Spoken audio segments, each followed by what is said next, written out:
주님이 주시는 거룩한 내적 위로, 페이지 95페이지로 이제 들어가게 됩니다.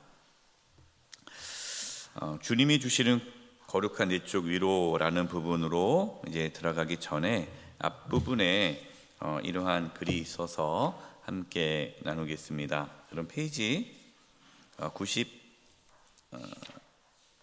95페이지가 될 것 같습니다. 95페이지네요. 페이지는 없지만 순서상 95페이지가 됩니다.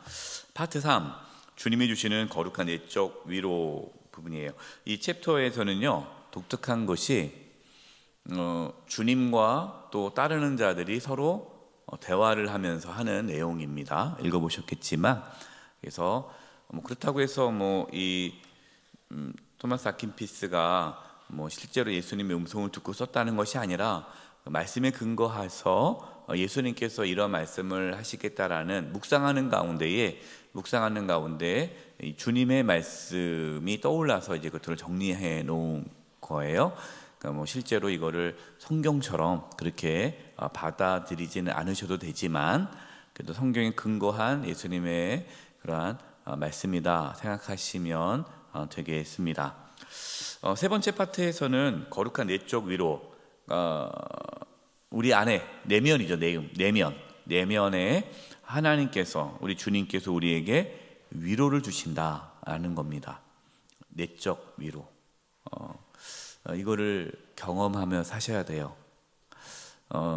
제가 목회자지만 또 저도 한 명의 그리스도인이 아닙니까? 그리스도인으로서 또 목회자로서 참 안타까운 것 중에 하나는 예수님을 믿는데 기쁨이 없다는 거예요. 예수님을 믿는데 평안함이 없다. 이건 정말 안타까운 것 같아요. 정말 예수님 믿으면 세상이 줄 수 없는 평안과 그 기쁨을 맛보며 살아야 되는데, 그 은혜가 이번 챕터에서 있기를 소망합니다. 이제 보면요, 내용 보겠습니다. 여기 이제 이런 글이 있어요. 내가 나와 멀리 떨어져 있는 것처럼 생각될 때도 나는 항상 매우 가까이 있다. 느낌이죠. 우리는 보통 느낌이 이렇게 중요한 삶을 사는데, 저한테 이제 그런 분들이 계세요. 목사님, 하나님이 나를 버리신 것 같아요. 버립니까? 안 버립니까? 안 버리죠. 그런 느낌이 드는 거지 성경적이지는 않아요. 하나님은 우리를 안 버리십니다. 떠나지도 않으세요. 그런데 내가 나와 멀리 떨어져 있는 것처럼 생각될 때도, 하나님이 나를 멀리 하시는 것 같아 라고 할 때도 나는 항상 매우 가까이 있다. 모든 것을 잃은 것 같은 느낌이 들 때도 더 할 수 없는 보상이 가까이 다가와 있다. 지금 이 순간에 느낌에 따라 모든 것을 판단하지 말라. 여러분, 느낌대로 신앙생활 하지 마세요. 느낌대로. 신앙생활은요, 느낌대로 하는 게 아니라 말씀대로 하는 거예요. 느낌이 내 신앙의 중심이 되면 안 돼요. 내게서 잠시 위로를 느끼지 못할지라도 너를 모른 채 하는 것이 아니다. 하나님의 위로가 느껴지지 않을 때가 있죠. 그래도 하나님은 우리를 사랑한다는 것을 잊어서는 안 된다 하는 부분입니다. 이제 들어가도록 하겠습니다. 신실한 이에게 주시는 말씀에 관해, 이번 챕터에서는 말씀입니다. 말씀. 하나님께서 우리에게 말씀을 주신다는 겁니다. 그러면은 우리가 위로를 받는데 우리는 무엇을 통해서 위로를 받을까요? 말씀을 통해서 위로를 받는 거예요. 말씀. 들어보겠습니다. 나는 따르는 자입니다. 이 따르는 자는 이제 우리죠. 그리스도인이고요. 나는 주 하나님이 내게 이르시는 말씀에 귀를 기울일 것입니다.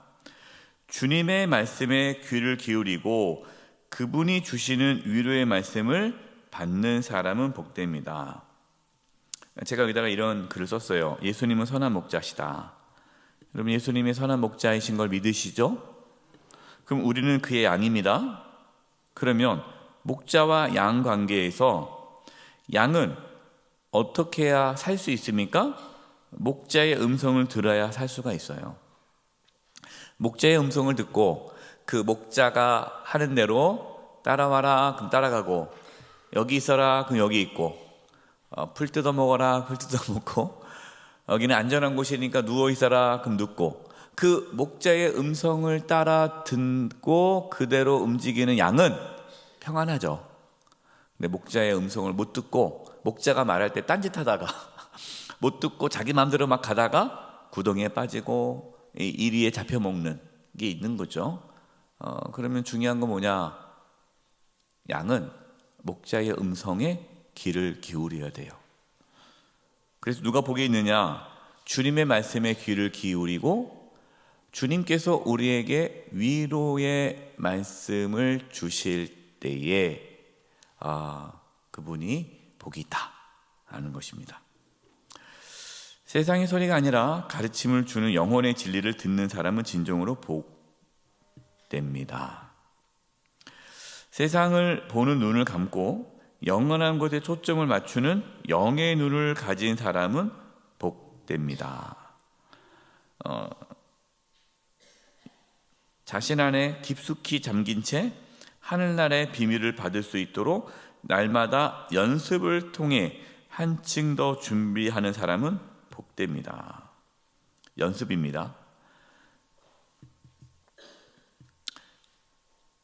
하나님의 나라, 이 하나님의 나라를 우리가 날마다 경험하기 위해서 연습을 하는 사람은 복되다는 거죠.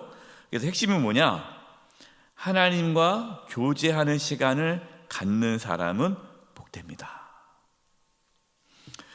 하나님과 교제를 어떻게 합니까? 무엇을 통해서 하나님과 교제하죠? 말씀을 통해서예요. 그러니까 우리가 하나님 말씀을 묵상하는 중에 주님을 만나는 거예요. 그래서 하나님과 교제하는 삶은 말씀을 묵상하는 삶입니다. 하나님 말씀 없이 내가 하나님과 교제한다, 이거는 잘못된 거예요. 하나님 말씀 안에서 우리는 하나님과 교제합니다. 경험해 보셨죠? 정말 내가 막 힘들고 낙심될 때에 말씀을 묵상하는데 그 말씀을 통해서 하나님이 나에게 위로해 주시고 힘 주시는 것, 여러분 이것이 우리가 내적인 위로를 받는 그런 단계죠. 들어가 보겠습니다. 또 주님이 말씀하십니다. 불쌍한 나의 영혼아, 하늘의 일을 생각하고 욕망의 문을 닫으라. 그리하면 하나님이 영혼에게 하시는 말씀을 들을 수 있을 것이다. 우리가 세상의 욕망, 세상의 욕심, 세상의 근심과 걱정에 사로잡혀 있으면 하나님의 말씀을 들을 수가 없어요. 우리가 그 씨 뿌리는 비유 있지 않습니까? 길가에, 돌밭에, 가시떨기에, 좋은 땅에 떨어진 씨, 그 씨는 뭐죠? 하나님 말씀이라고 그랬어요. 근데 말씀, 그 씨는 똑같습니까? 다릅니까? 다 똑같아요. 떨어진 씨는 똑같아요. 그런데 그 밭에 따라서 열매를 맺기도 하고 못 맺기도 하는 거예요. 그 말은 뭐냐? 우리가 하나님께서 우리에게 끊임없이 말씀하십니다. 하나님 우리에게 말씀하시는 데에 하나님의 말씀이 없는 것이 아니라 하나님 말씀이 들려줘도 그 말씀을 받을 만한 준비가 안 되면 말씀을 들어도 위로를 받을 수가 없는 거예요. 열매가 없는 거예요. 그러니까 참 그게 신기해요. 똑같이 주일 말씀을 듣는데 똑같은 자리에서 앉아서 듣는데 어떤 분은 말씀을 듣고 그 영혼이 살아나고 위로를 받고 힘을 얻고, 어떤 분들은 주무시고, 그러면서 뭐 예배 드려도 별거 없네, 뭐 말씀 들어도 별거 없네, 이렇게 되는 거죠.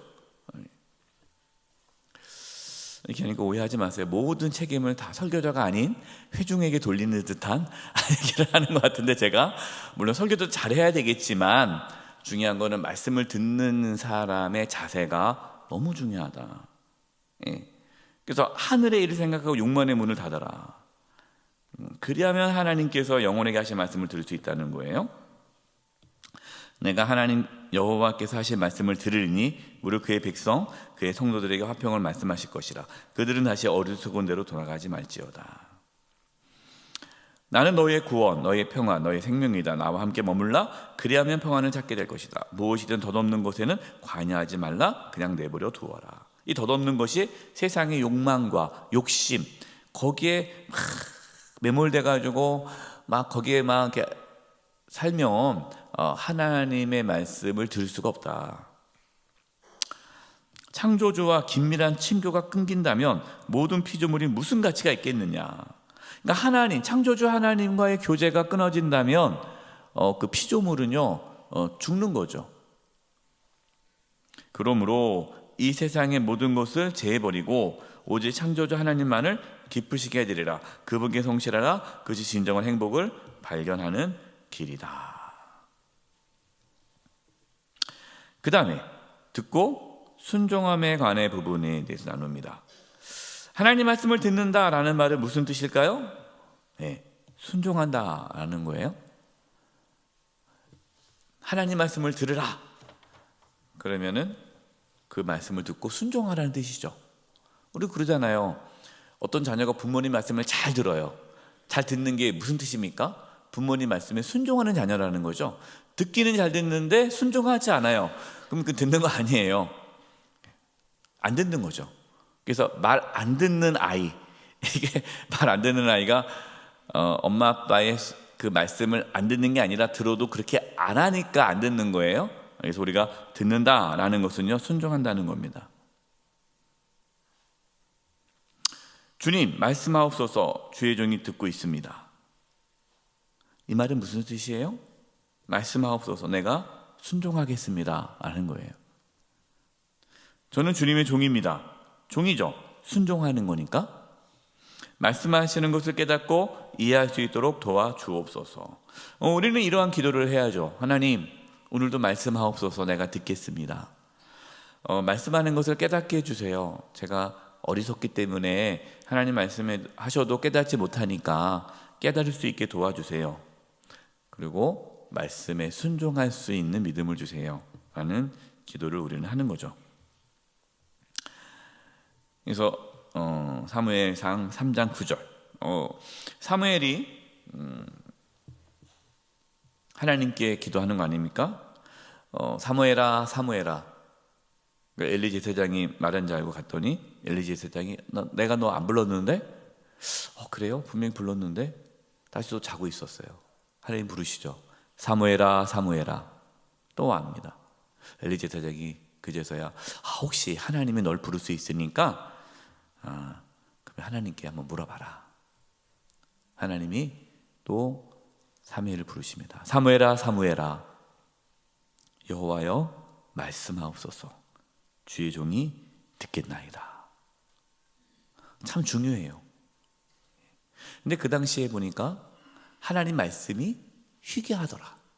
그 시대에 하나님 말씀이 희귀했다라는 거예요. 희귀한 게 하나님께서 말씀을 안 하신 게 아니라 말씀을 했는데 듣는 사람이 없었던 거예요. 엘리 제사장도 하나님 말씀을 안 들어요. 그러니까 하나님 말씀에도 안 들으니까 말씀이 희귀해진 거죠. 이제 사무엘이 하나님 말씀을 듣기 시작합니다. 하나님 말씀을 듣는 사무엘. 하나님은 그 사무엘을 통해 이스라엘을 회복시키시죠. 사랑하는 성도 여러분, 이 시대에 하나님은 누구를 찾을까요? 하나님 말씀을 듣기 원하는 자를 찾으십니다.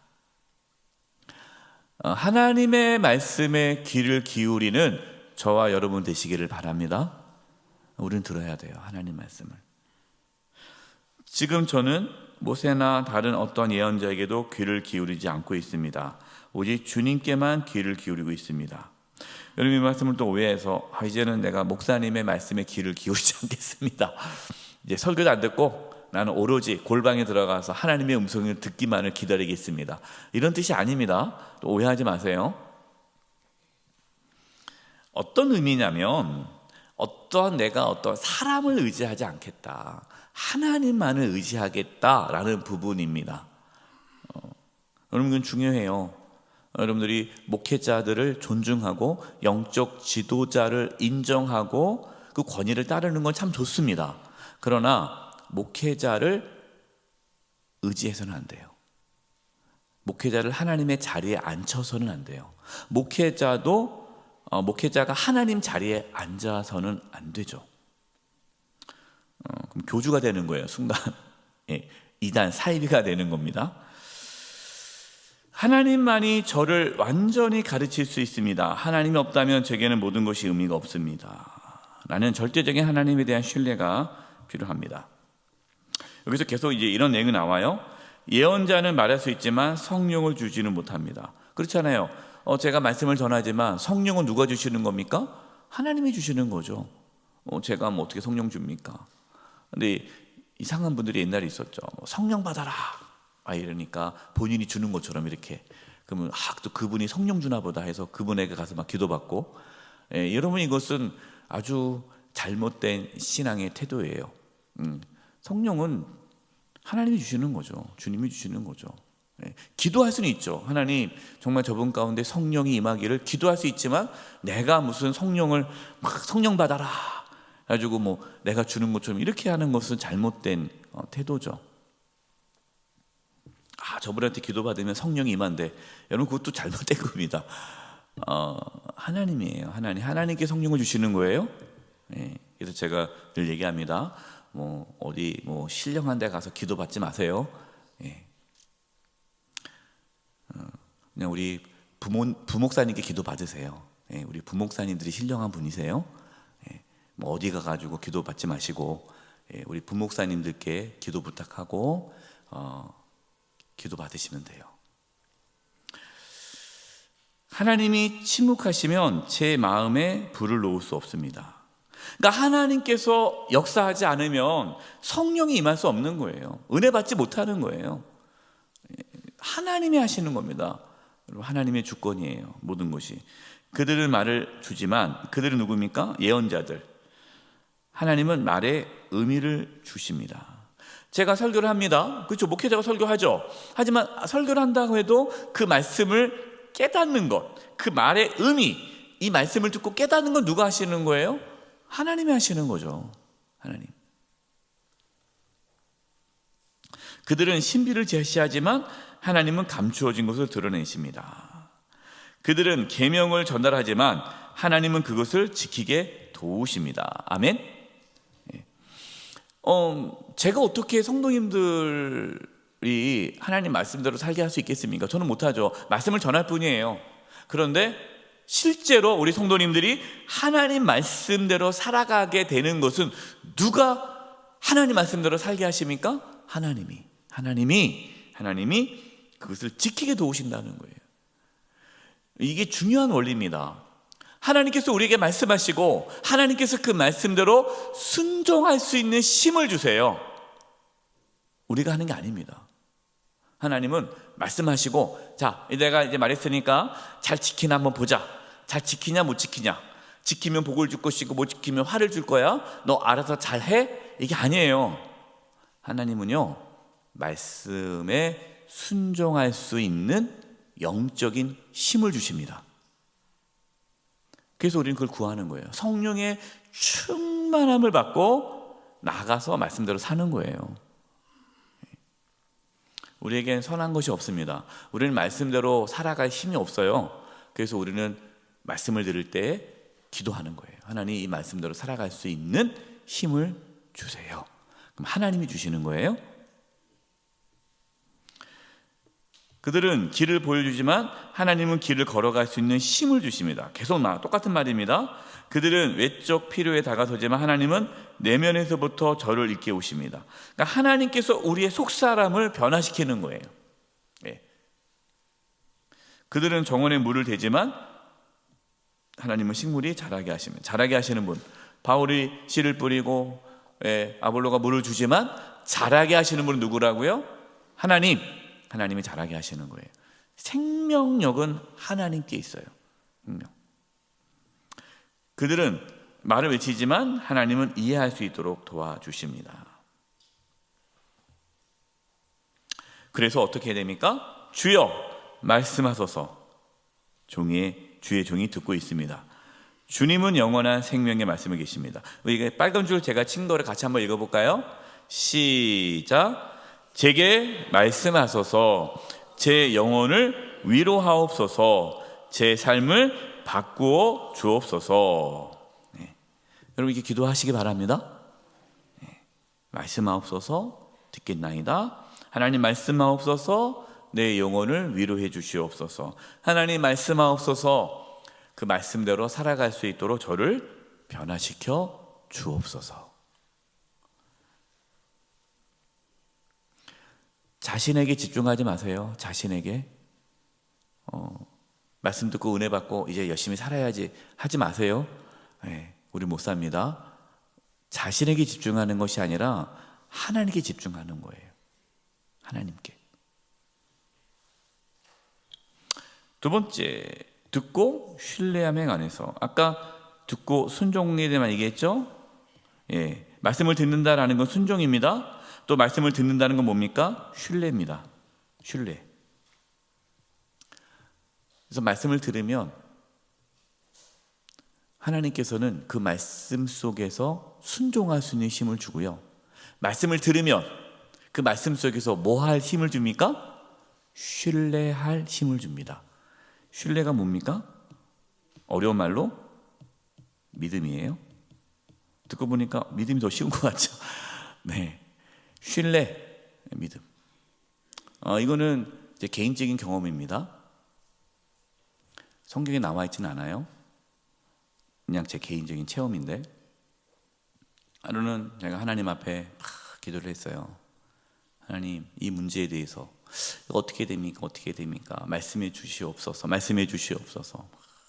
기도를 했어요. 근데 제가 처음으로 하나님의 음성을 영어로 들었잖아요. 영어로. 네, 영어로.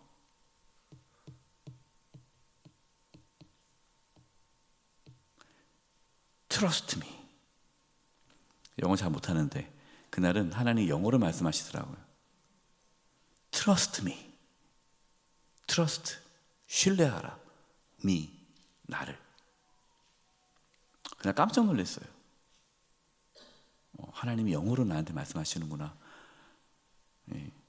영어 실력은 늘진 않았지만 이 트러스트라는 단어가 저에게는 그냥 이게 신뢰하라라는 한국말보다 트러스트라는 게 저에게 더 마음에 확 와닿았어요.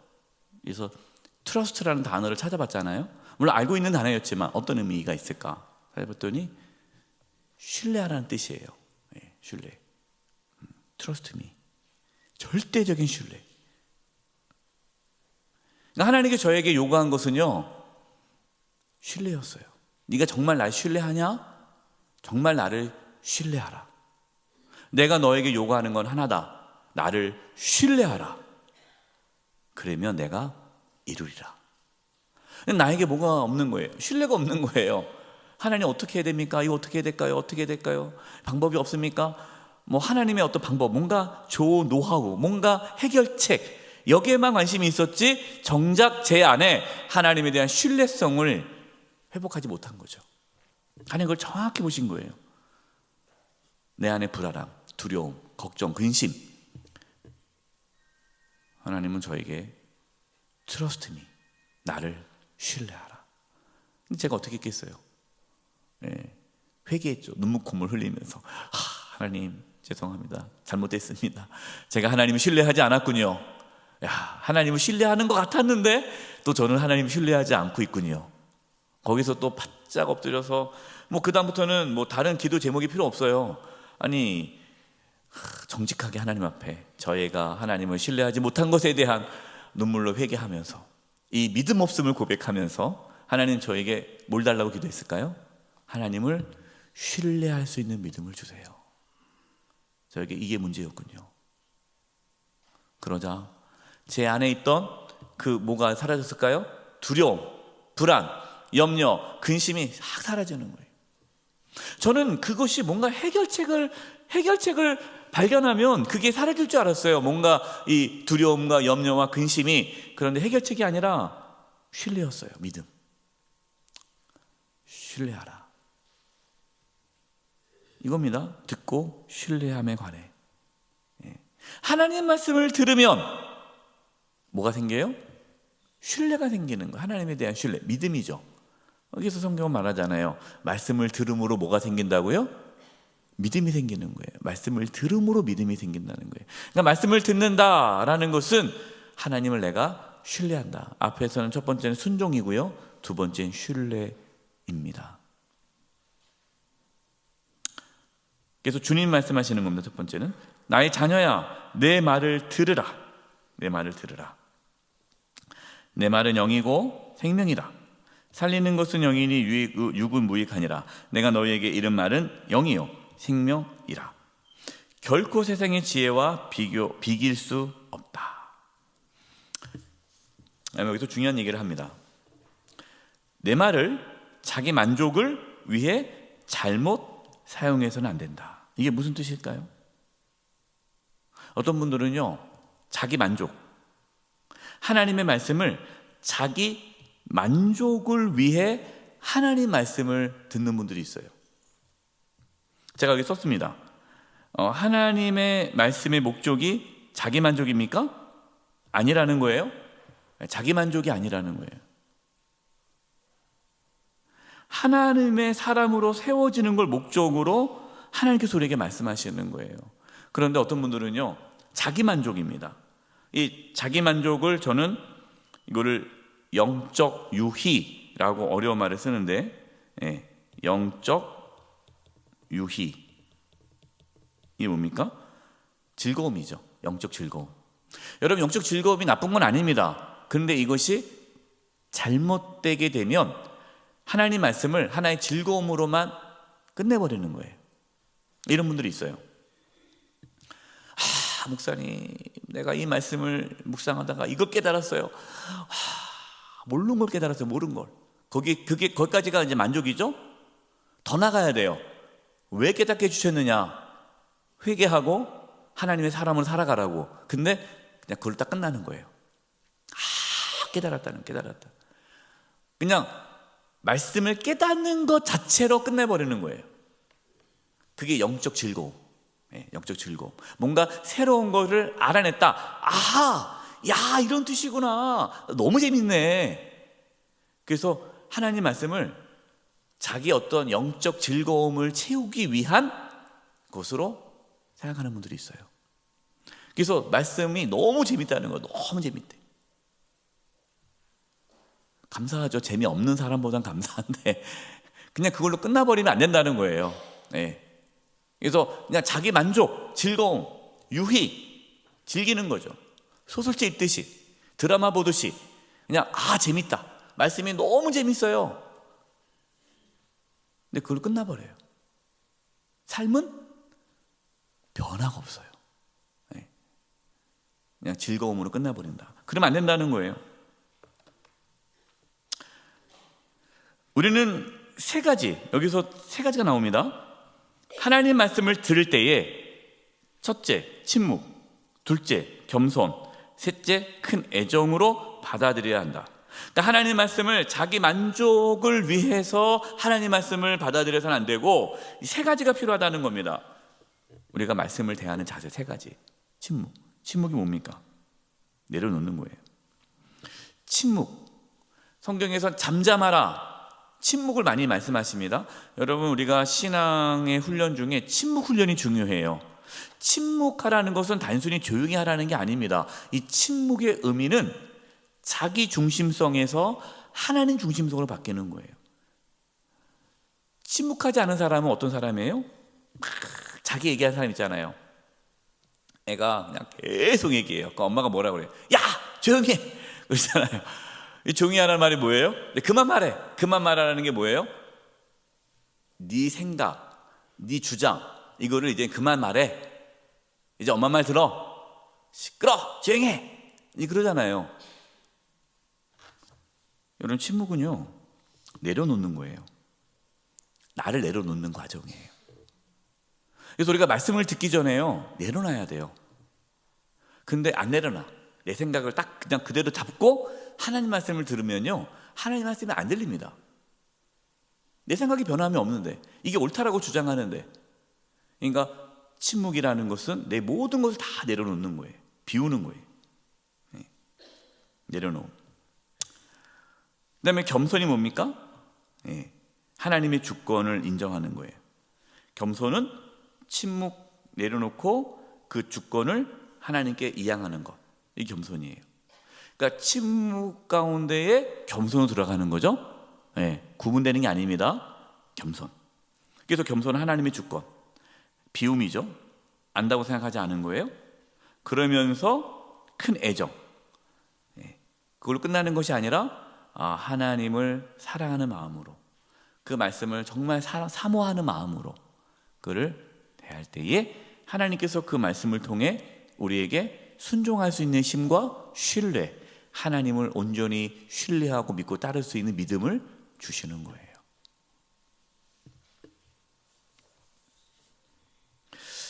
성경을 수십 번 읽었는데 변화가 없으신 분들, 이거 안 한 겁니다. 침묵, 겸손, 애정이 없이 그냥 성경이 있는 거예요. 성경 읽는 게 자랑이 되는 거죠. 나 몇 번 읽었다? 나 성경 너 몇 번 읽었어? 몇 독했어? 그저께 안 읽었어? 나는 몇 번 읽었어. 이게 하나의 또 자기 자랑이 돼버리면 그분은요, 성경이 있는 게 독이 되는 거예요. 따르는 자 보겠습니다. 주님은 그로 환난의 날을 벗어나게 하시고 안식을 주셔서 세상에서 버림받지 않게 하실 것입니다. 말씀을 통해서 그런다는 거예요. 여호와여, 주로부터 징벌을 받으며 주의 법으로 교훈하심을 받는 자가 복이 있나니 이런 사람에게는 환난의 날을 피하게 하사 악인을 위하여 구덩이 팔 때까지 평안을 주시리이다. 주님이 말씀하십니다. 지금도 여전히 모든 사람에게 이야기하고 있지만 많은 사람이 영적으로 귀가 멀어 내 음성에 귀를 기울이지 않는다. 많은 사람이 나보다 세상에 더 열심히 귀를 기울이고 있다. 이거는 하나님께 저에게 주셨던 마음입니다. 하나님은 말씀하지만 우리가 듣지 않는 것이다. 이런 얘기예요. 목사님, 하나님께서 나에게 아무 말씀도 안 하세요. 아무 말씀하는 게 아니에요. 말씀하시는데 못 듣는 거예요. 왜 못 들을까요? 너무 세상에 귀가 밝아져 있어요. 너무 세상에 귀를 기울이고 있어요. 그거는 우리가 예수님께서 말씀하셨던 씨 뿌리는 비유죠. 길가, 돌밭, 가시떨기나무, 거기에는 다 뭡니까? 세상의 염려와 근심, 또 욕심, 이것에 대한 이런 것들이 하나님 말씀을 듣지 못하게 방해하고 있는 거예요. 그래서 하나님은 말씀하지만 우리가 못 듣는 거죠. 그래서 그 작업을 해야 돼요. 그러니까 우리가 세상의 소리에 귀를 기울이는 것을 멈추고, 아까 말씀드렸던 침묵과 겸손과 애정 가운데에 하나님 말씀을 진심으로 듣기를 원한다면 들을 수 있어요. 그렇게 안 해서 그렇지?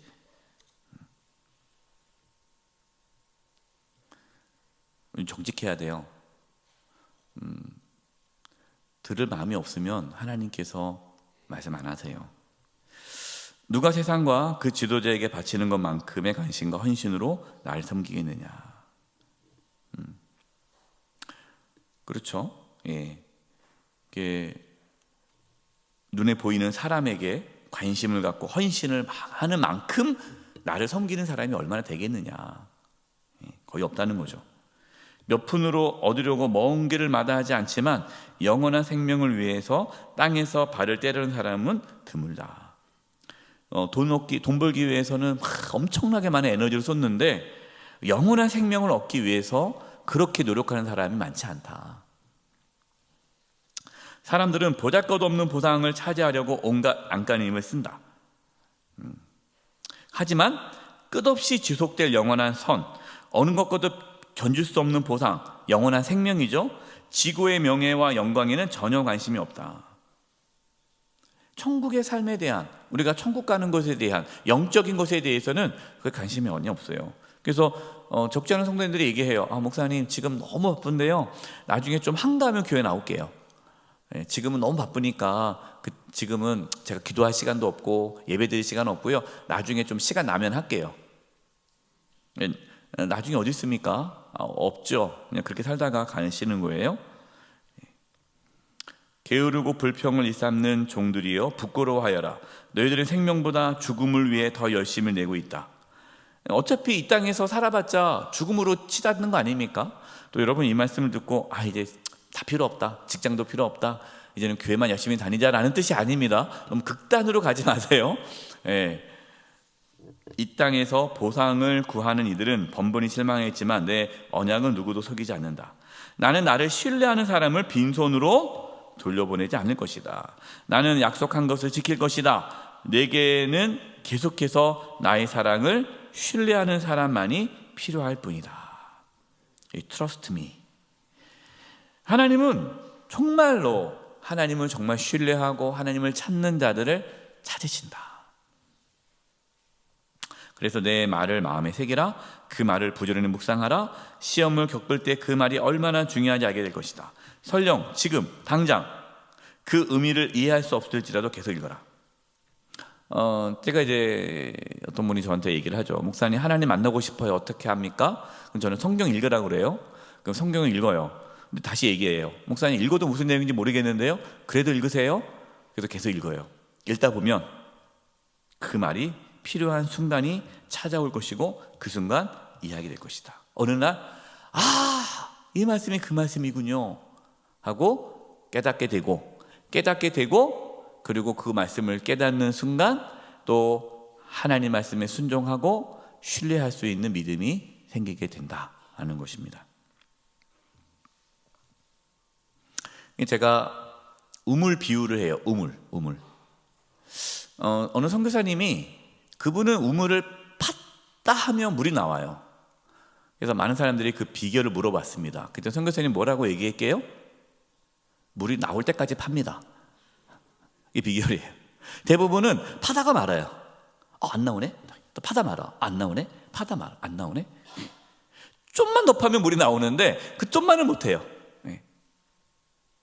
하나님도 그렇습니다. 하나님을 찾는데 하나님 말씀을 묵상하는데 하다 말다 계속 시도는 여러 번 해요. 근데 깊이 있게 파야 되는데 그때까지 못해요. 어떻게 하나님 만날 때까지 말씀을 읽어야 되는데 만날 때까지 안 읽고 중간에 포기해야 하는 거예요. 힘들다고.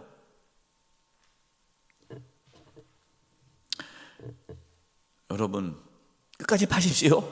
끝까지. 끝까지. 내가 택한 사람들을 찾는 방법은 두 가지다. 이게 무슨 의미냐면요, 하나님이 택한 사람들을 찾아가시는 방식 두 가지가 있다는 거예요. 하나님이 우리를 만나시는 방법 두 가지.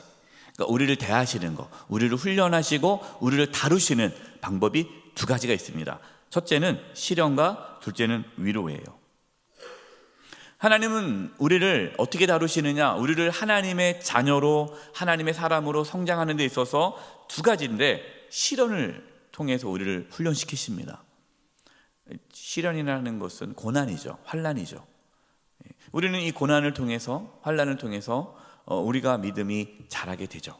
그런데 하나님은 또 위로도 주십니다. 위로. 하나님 우리를 위로해 주세요. 이 두 가지가 균형을 이루기 쉽니다. 하나님께서는. 시련만 계속 주면은 어떻습니까? 너무 힘들잖아요. 시련만 계속 주면. 그래서 하나님은 시련 가운데서도 위로를 경험하게 되고 또 우리가 생각지도 못한 위로를 통해서 또 기쁨을 누리게 하시죠. 또 계속 또 위로만 줘요. 위로만 주면 어떻게 됩니까? 신앙이 나태해지잖아요. 그냥 쉽게 말해서 버르장머리 없는 아이로 크잖아요. 그러니까 우리가 아이를 양육할 때도 마찬가지죠. 아이가요, 어떠한 시련도 없이 그냥 늘 부모님이 다 해줘요. 늘 위로만 해줘요. 그냥 너는 훌륭한 아이야, 넌 착한 아이야, 너는 정말 나쁜 게 하나도 없어, 다 괜찮아 그냥 우쭈쭈쭈쭈쭈쭈 키우면 아이가 어떻게 됩니까? 커서 아무것도 못해요. 회사에 가서 다 우쭈쭈 해줄 줄 알았는데 회사에 갔더니 김대리 이게 뭐야? 생각이 있는 거 없는 거야? 그러면은 막 무너져요. 나는 평생 그렇게 안 살았는데 하고 그냥 포기하는 사람 많아요. 그래서 어렸을 때 혼나기도 하고, 야, 네가 나중에 커서 뭐가 될래? 하는 얘기도 듣고, 얘네들이 어렸을 때 좀 혼도 나고 그애들이 회사 가서 혼나도 에이 툴툴툴툴 털고 가는데, 한 번도 혼나지 않는 애들이 직장 가서 혼나면요 못 일어납니다. 마찬가지예요. 여러분, 우리 삶의 시련과 위로는 두 개 다 필요해요. 하나님은 때로 그렇게 하십니다. 더불어 날마다 새겨야 할 두 가지 교훈이 있어요. 두 가지 교훈. 이건 뭐냐? 우리가 추구해야 할 삶의 방향 두 가지. 뭡니까? 하나는 악덕을 제거하는 거예요. 다른 하나는 미덕을 더하는 거예요. 목사님 당연한 말씀을 하시네요. 당연한 얘기죠. 하나는 악덕을 제거, 죄와 피 흘리기까지 싸우는 거예요. 지금 내 삶에 있는 죄가 있지 않습니까? 이거를 여러분 자꾸만 합리화하지 마세요. 인간은 다 죄인인데 뭐 이 정도는 다 죄 짓고 사는 거 아니야? 다 뭐 험담하지, 뭐 나만 험담해? 목사님도 험담할 거 아니야? 저도 험담해요.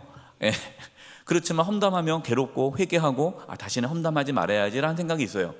그렇게 하라는 거죠. 우리 삶의 악덕을 제하는 것에 대해서 끊임없이 포기하지 말아라. 죄와 피 흘리기까지 싸워라. 또한 미덕을 더하라. 자꾸만 죄를 짓지 않으려는 거기에서만 집중하지 말고 또 미덕, 선, 하나님께서 기뻐하시는 일이 무엇인지도 또 생각하고 그 일을 하려고 애쓰는 거예요. 이 두 가지가 우리가 다 있어야 되죠. 죄와 피 흘리기까지 싸우고 하나님 기뻐하시는 일이 무엇인지를 고민하면서 그 일을 해나가는 거, 또 예수님을 닮아가기 위해 힘쓰는 거, 이 두 가지가 우리 가운데 필요하다.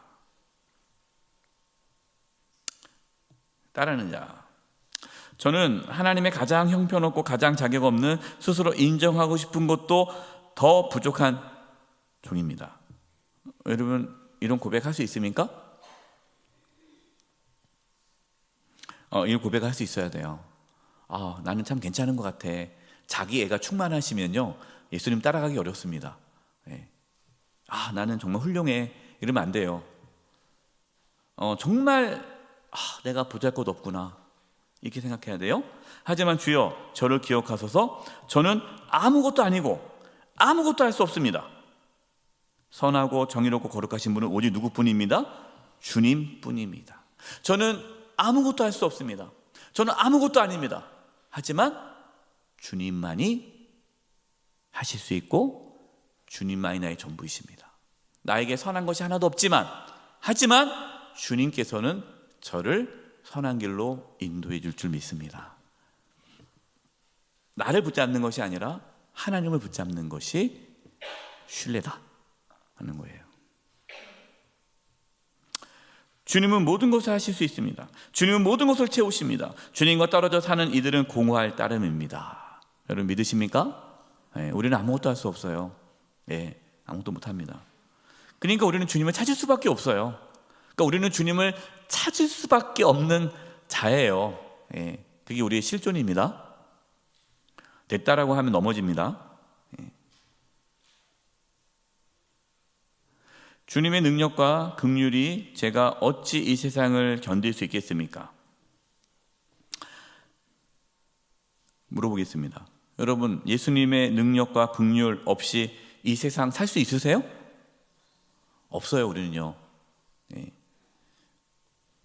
주의 얼굴을 주의 종에게 숨기지 마옵소서. 내가 환난 중에 있사오니 속히 내게 응답하소서. 내 영혼에게 가까이 하사 구원하시며 내 원수를 말미암아 나를 속량하소서.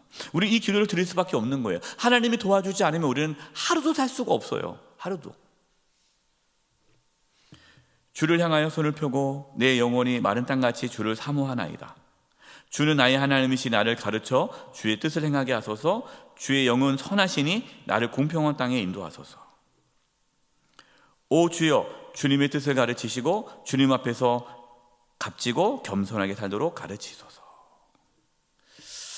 네, 진실하고 겸손한 삶에 관해 우리가 아까 하나님 말씀을 정말 하나님 말씀에 귀를 기울이면 뭐 한다고 했어요? 순종하게 된다고 했죠. 그 다음에 신뢰하게 된다고 했죠. 그러면 순종하고 신뢰하는 사람은 어떠한 삶을 삽니까? 진실하고 겸손한 삶을 살게 되는 거예요. 나의 자녀야, 내 앞에서 정직하게 살아라. 언제나 순수한 마음으로 나를 찾으라.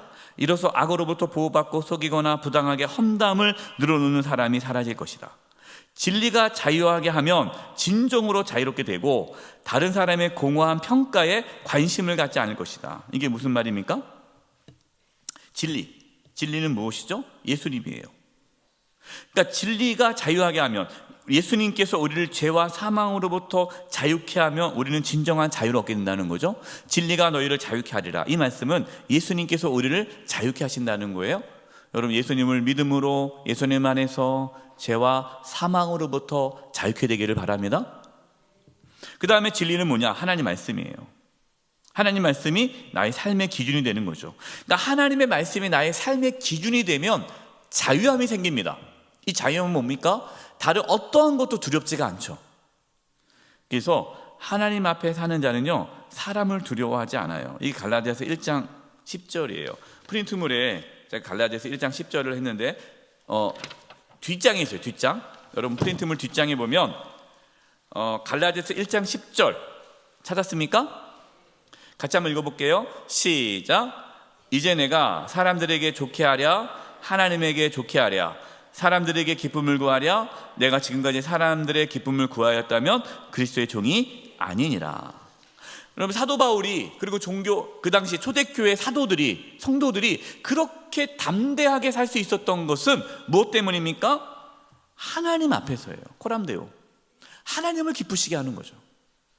그러니까 내가 하나님을 기쁘시게 하는 것에 딱 서 있는 사람은 자유함이 와요.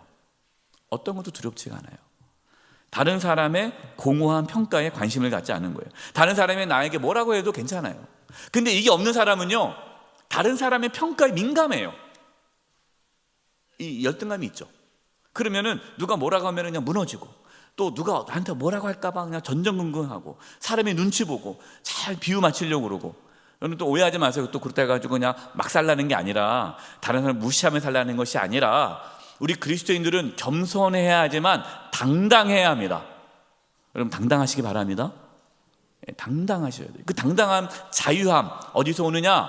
하나님 앞에 서는 거예요. 내가 하나님을 기쁘시게 하는 것에만 있으면 여러분 두려울 게 없어요. 거기서 오는 자유함이 있죠. 이 진리를 따를지니 진리가 너희를 자유롭게 하리라.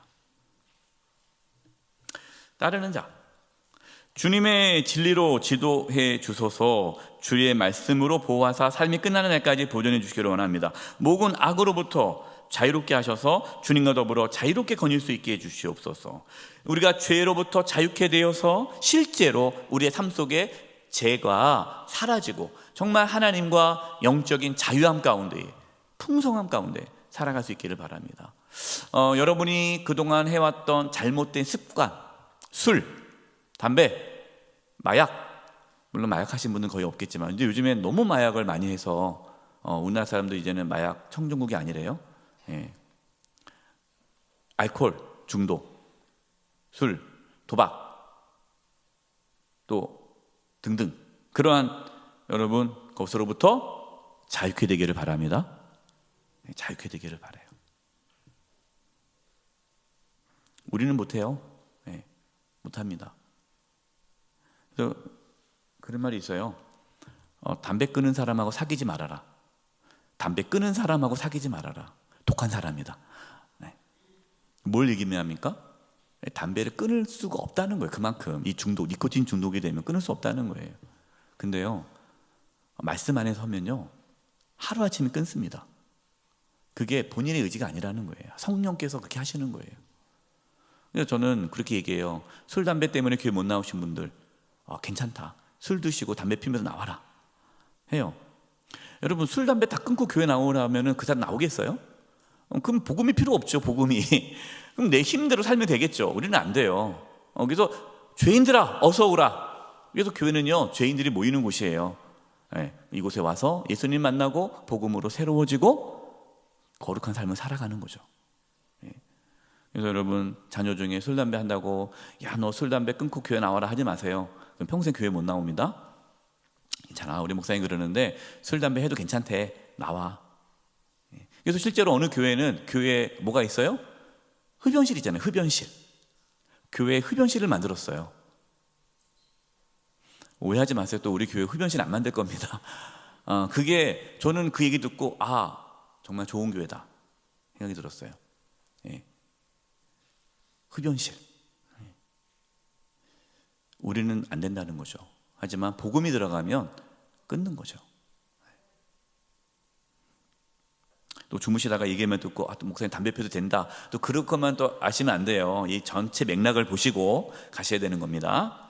주님이 이렇게 말씀합니다. 깊은 회한과 슬픔을 느끼며 자신의 죄를 돌아보라. 몇 가지 좋은 일을 했다고 해서 결코 자신을 높게 평가하지 말라. 이게 참 우리가 그래요. 몇 가지 좋은 일을 했다고 해서 높게 자신을 또 평가해요. 그런 사람이 있어요. 나쁜 짓 많이 하는 사람이 좋은 일도 많이 합니다. 왜 그럴까요? 나쁜 짓 많이 하니까 그걸 상쇄하기 위해서 좋은 일을 많이 하는 거예요. 여러분, 좋은 일 많이 했다고 해서 나쁜 일이 사라지는 건 아니에요. 우리는 죄인입니다. 내가 착한 일 몇 개 했다고 죄인이 의인되는 거 아니에요. 우리는 여전히 죄인일 따름이에요. 너희에게는 자랑할 것이 전혀 없으며 대부분 부끄러움을 당할 것뿐이다. 그러므로 이 세상에서 어떠한 것도 자신에게 그리 중요해 보이게 하지 말아라. 이 세상에 어떠한 것도 중요한 게 없어요. 여러분, 영원한 것이 중요하지 영원하지 않은 게 뭐가 중요하겠습니까? 돈 중요하지 않아요. 목숨도 중요하지 않아요. 어차피 이 세상의 목숨 짧은데요, 뭐. 그러니까 사나 죽으나 오직 그리스도만 종교의 되기를 원한다는 고백이 나올 수 있는 거예요. 믿음이 없으면요, 미쳤다고 하겠죠. 광신자들이구나. 왜요? 세상 사람들은 그게 전부인데 우리는 그것이 중요하지 않다라고 한다면 세상 사람들을 봤을 때 미친 것처럼 보이겠죠. 광신자. 이 세상에 어떤 것도 자신에게 그렇게 중요하게 보이지 마라. 영원한 것을 제어한 대단한 것도, 소중한 것도, 존경할 만한 것도, 정경할 것도, 고상한 것도, 실제로 가치가 지니는 것도 없게 하라. 무엇보다도 영원한 진리를 즐거워하라. 언제나 자신의 무가치함을 불쾌하게 여기라. 이게 무슨 뜻일까요? 처음에 읽으면 이게 무슨 뜻일까? 자기의 무가치함을 불쾌하게 여기라? 이 무가치함은 죄성입니다. 나의 죄성을 불쾌하게 여기라는 것은 미워하고 경계하라는 거예요. 내 안에 죄성이 있는 것을 그래, 인간은 죄인인데 뭐 어쩔 수 없지, 이렇게 자꾸만 자기를 합리화시키지 말고 내가 죄인이라는 사실에 대해서 계속해서 불쾌하라. 미워하고 경계하라. 두려워해야 할 것은, 비난하고 도망해야 할 것은 자신의 죄, 그 어떤 물질적인 것보다 자신을 더 크게 괴롭힐 수밖에 없는, 여기서 제가 썼어요. 자기 혐오가 아닙니다. 여러분, 우리는 자기 혐오에 빠지면 안 돼요. 나는 쓰레기야, 나는 어쩔 수 없어, 나는 구제불능이야. 자기 혐오에 빠지는 것이 아니라 자신의 죄성을 늘 깨닫고 하나님의 은혜를 붙잡으라는 거예요. 십자가 은혜 없이 난 살아갈 수 없는 죄인이다라는 거를 날마다 인정하며 고백하며 살라. 그 어떤 물질적인 것보다 자신을 더 괴롭힐 수밖에 없는 것이다. 뭐가? 죄. 이 죄가 나를 괴롭힌다. 이걸 잊어서는 안 된다는 거예요.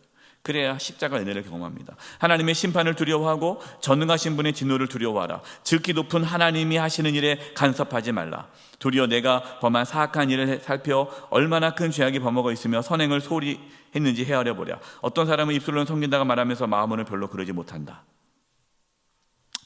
통찰력과 자기 부정을 통해 언제나 영원한 것을 찾는 이들도 있다. 통찰력과 자기 부정, 자기 부인이죠. 영원한 것을 찾는 이들도 있다. 이들은 누구입니까? 저와 여러분이죠. 그리스도인. 그들은 땅의 것을 즐겨 듣지 않으며 또한 본성의 요구를 따르지 않는다. 본성이 뭡니까? 죄성. 이 죄성을 따르지 않는다. 그들은 진리의 영이 하시는 말씀을 이해하며 세상을 무시하고 하늘나라의 것을 갈망한다. 저와 여러분 되기를 바라면서 우리 묵상의 글을 읽고 마치겠습니다.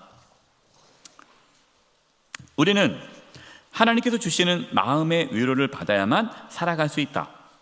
마음의 위로는 단순한 감정을 넘어 말씀에 대한 확신에서 온다. 자신의 감정에 집중하지 말고 하나님 말씀에 귀를 기울이라. 우리의 관심이 세상에 있으면 하나님의 말씀이 들리지 않는다. 하나님은 계속해서 말씀하신다. 하나님은 지금도 말씀을 듣기를 원하는 자를 찾고 계신다.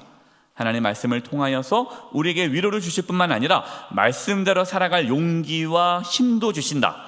하나님께서 말씀을 깨닫게 해주시기를 기도하라. 이해가 되지 않아도 상황이 힘들고 어려워도 끝까지 하나님의 말씀을 사모하라. 우물 파는 거예요. 우물이요. 물 나올 때까지. 언젠가 하나님의 말씀이 깨달아지고 그 말씀의 능력을 경험하게 될 것이다. 하나님의 말씀을 영적 유희로 사용하지 말라. 하나님의 말씀은 영적인 만족감의 목적이 아니라 하나님과의 친밀한 관계 속에서 하나님의 자녀의 합당한 삶을 살아가도록 하는데 목적을 둔다. 하나님의 말씀을 듣지 않으면, 하나님의 말씀이 내 안에 역사하지 않으면 우리는 하나님의 자녀답게 살아갈 수 없다. 우리 자신이 하나님의 뜻대로 순종하는 것이 아니고 하나님의 말씀이 우리로 하여금 하나님의 뜻에 순종하도록 이끄신다. 기도하겠습니다. 하나님 아버지, 하나님 말씀이 우리 가운데 온전히 들려져서 그 하나님 말씀이 우리를 사로잡아 하나님의 자녀로 살아가는 합당한 삶을 살아가도록 해 주시옵소서. 끊어야 할 죄를 끊게 하여 주시고 말씀에 순종하며 또 하나님을 신뢰하며 진실되며 겸손하게 하나님과 동행하는 삶을 살게 해 주시옵소서. 예수님의 이름으로 기도드리오며 지금은 우리 주 예수 그리스도의 은혜와 하나님 아버지의 그 크신 사랑하심과 성령님의 교통하심과 충만하심이 하나님의 말씀을 사모하며 나아가는 우리 사랑하는 성도님들 한 영혼 한 영혼 위해 이제부터 영원토록 함께하옵시기를 간절히 축원하옵나이다. 아멘.